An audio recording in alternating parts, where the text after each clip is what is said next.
Well, hello, Catherine Langman here, back with you on the Productpreneur Success podcast. Welcome to the show to all of you new listeners, and of course, welcome back to you long-time listeners. Always love to have you here. And now today's episode is actually brought to you today by my newly repaired Profitec coffee machine. Some of my team know that I have suffered without this thing for a few weeks. The boiler was on the blink and I was devastated, but it's back. So, the world is right again. But also today's episode, more importantly, more seriously, today's episode is inspired by my almost 12-year-old daughter, Isabel. And so she's been receiving a little bit of education from me about how to be a little bit of an aware consumer.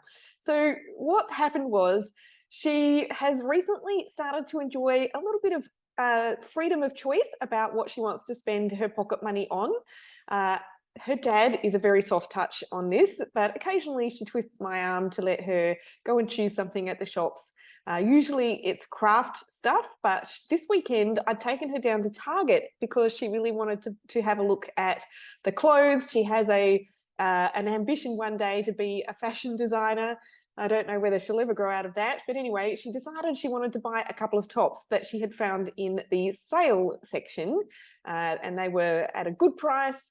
It looked like it was because someone else had tried them on and gotten some makeup on the fabric. And so, obviously because they had dirty marks on them, the store was going to sell them cheaply.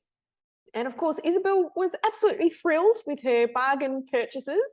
But I also started to ask her how much money she thought that the sewers would have been paid to make them.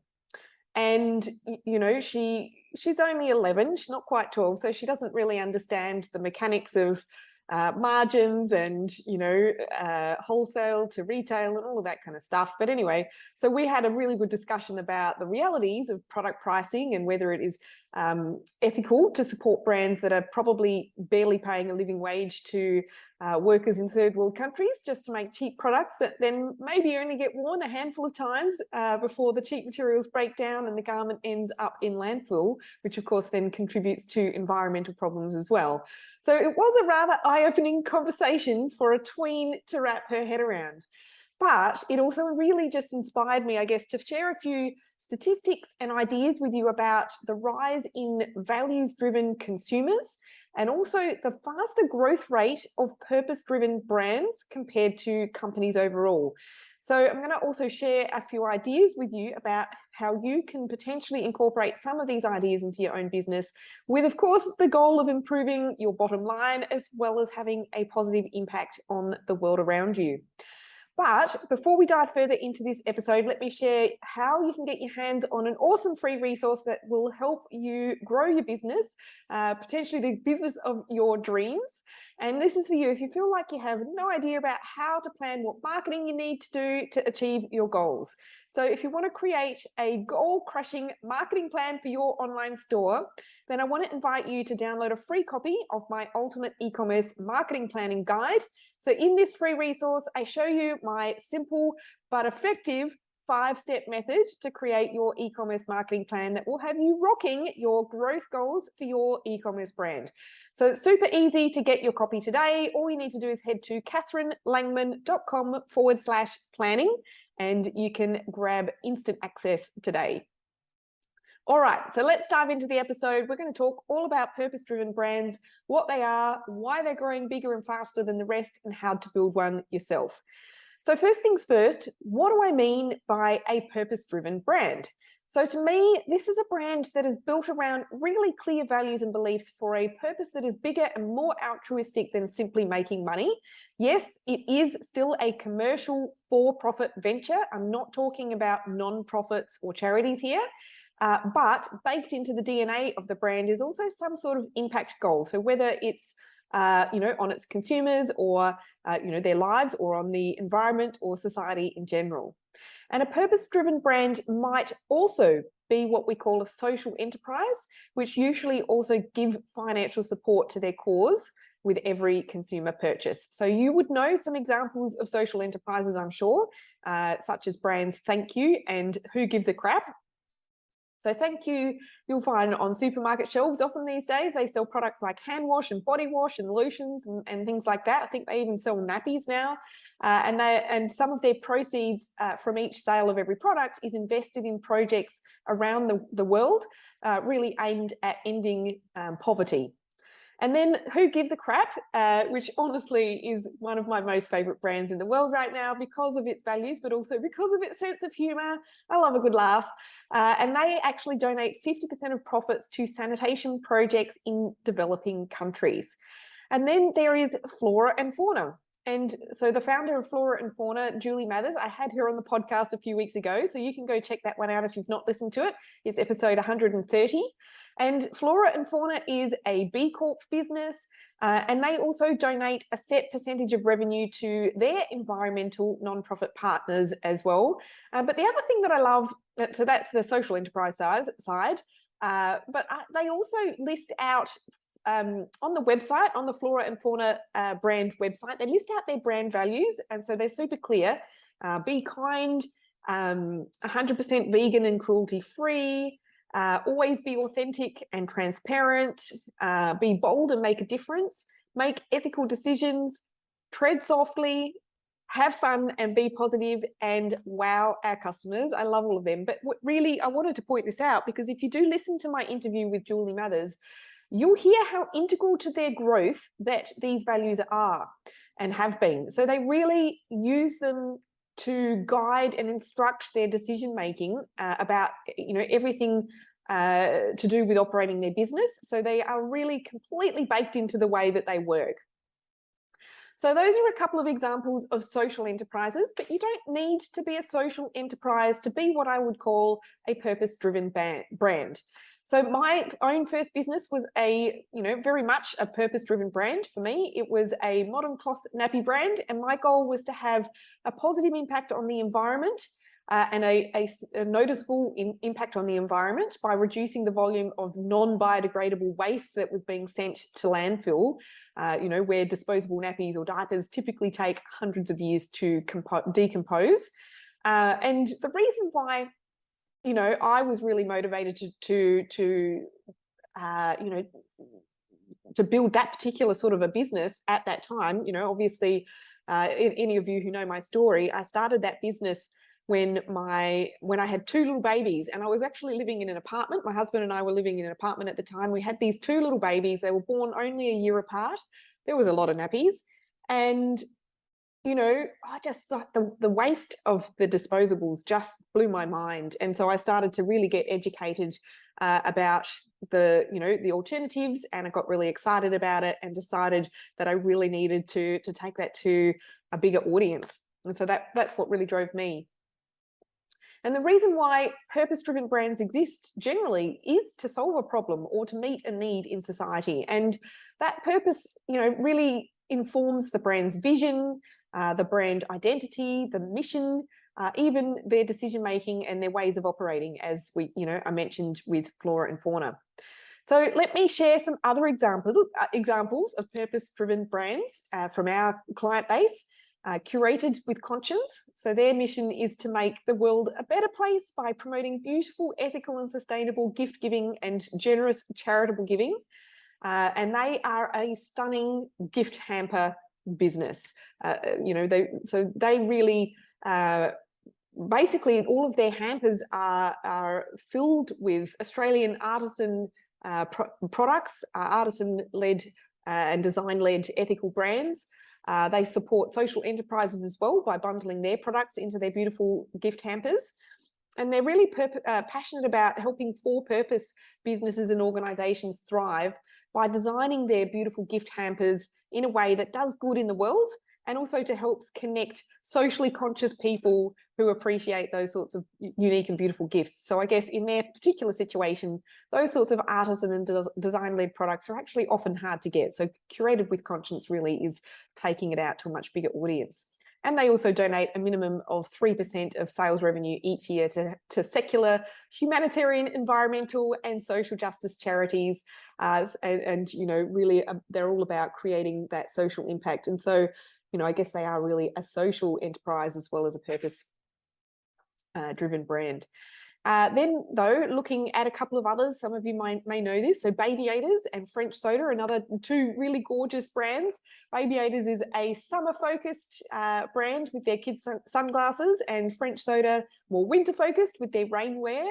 But both of these brands share a similar purpose, and that is to really inspire Aussie kids and families to live healthy, active, outdoor lifestyles. I guess my own business now here at Productpreneur, this exists to help launch and grow purpose-driven brands with a particular focus on brands created by women, for women and children.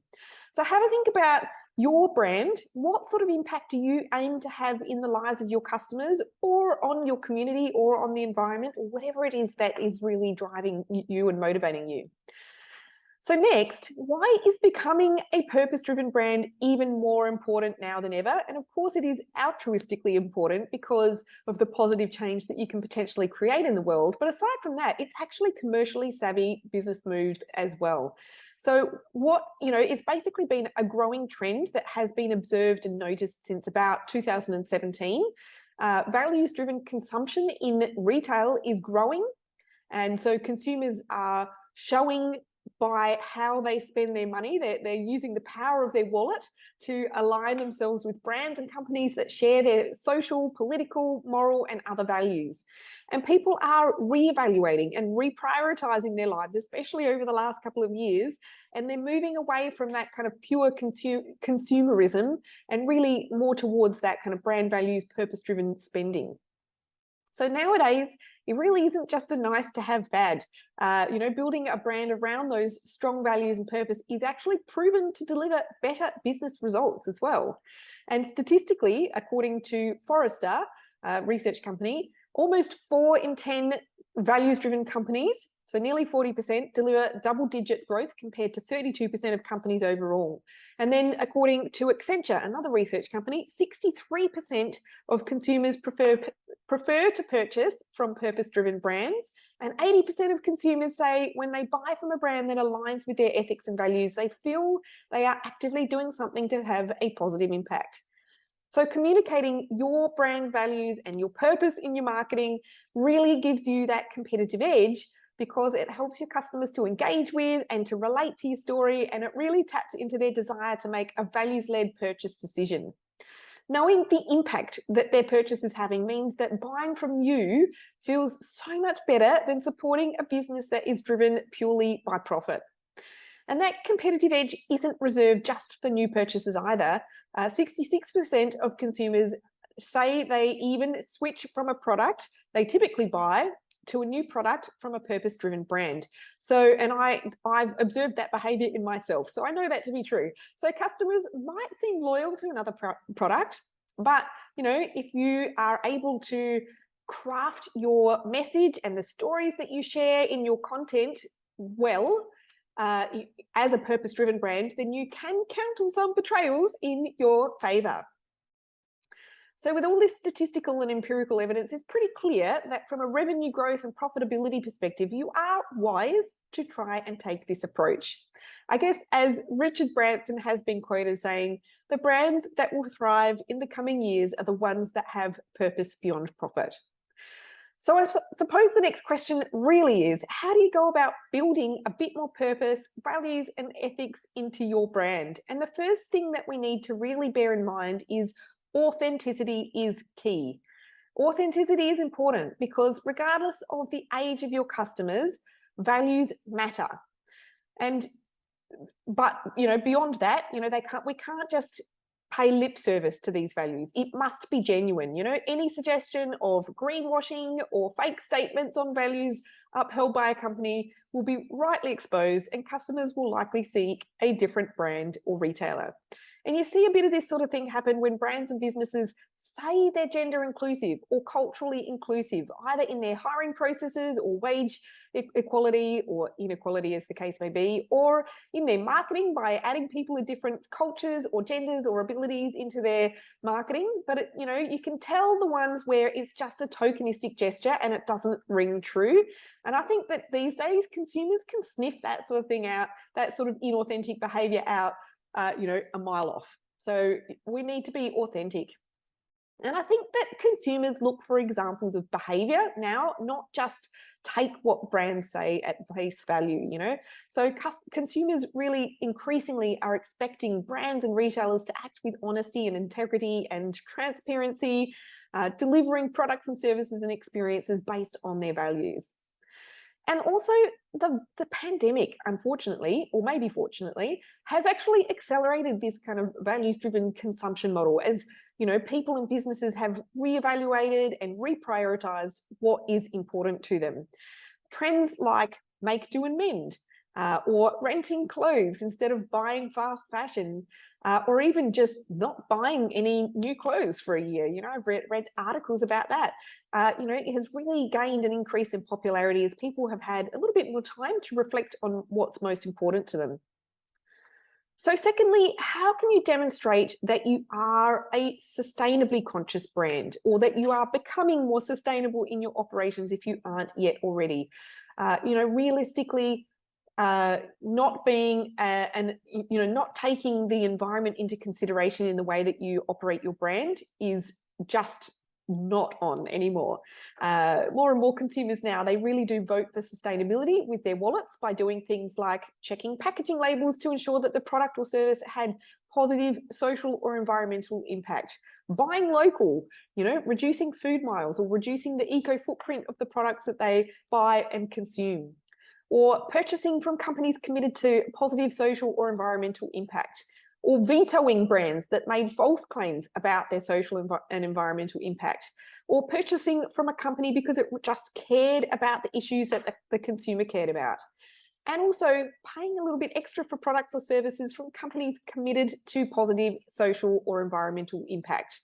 I confess, you know, that's been something that's been super important to me for a really long time, you know, in my food buying habits.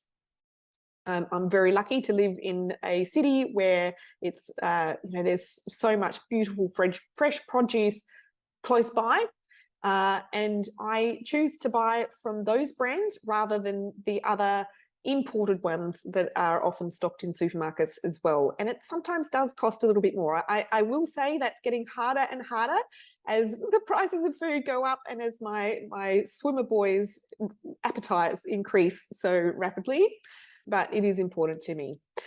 So moving forward, how can you prepare for the future in your business and your brand?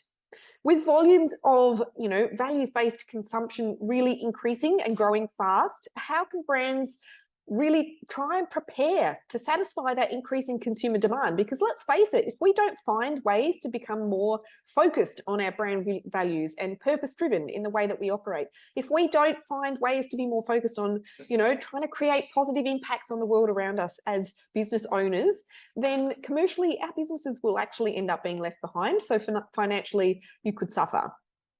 And it's not just about how brands behave as corporate citizens, it's also how they choose to align with suppliers and distributors and manufacturers as well across that whole supply chain and that whole business ecosystem, and or even down to you know, things like technology and business partners as well. Do you collaborate with a partner or collaborate or partner with someone who has a brand, you know, what's that term, a hard-nosed sales at all costs approach?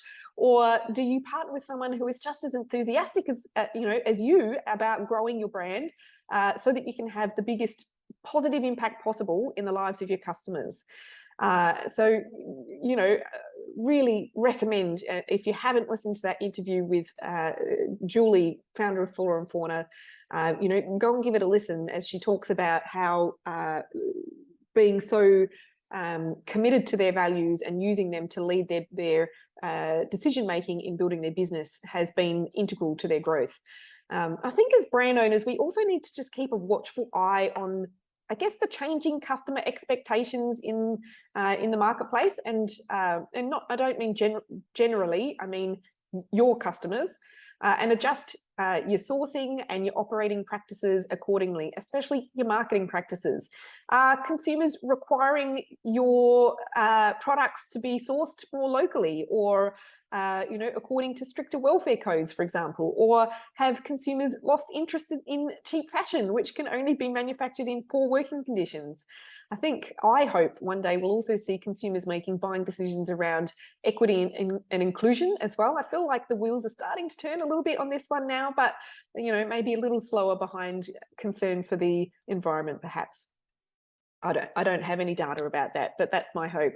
Once brands do understand what's important to their customers, they can then meet those values with action plans and marketing plans, and with brand building content that you create and share with your audience. That really helps, to share all of those values through your visual storytelling and your words as well. So at the end of the day, quite a big discussion prompted by a fairly innocent excursion to the shops to spend some pocket money.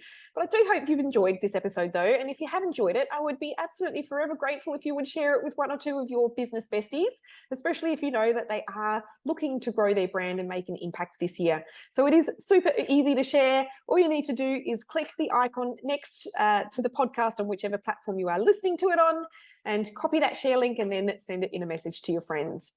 And lastly, if you are ready to up level in your business, or you're really looking to grow into a multiple 6 or 7 figures a year brand, and you are keen for some help to get there faster, please give me a shout. This is what I do and love to do every single day.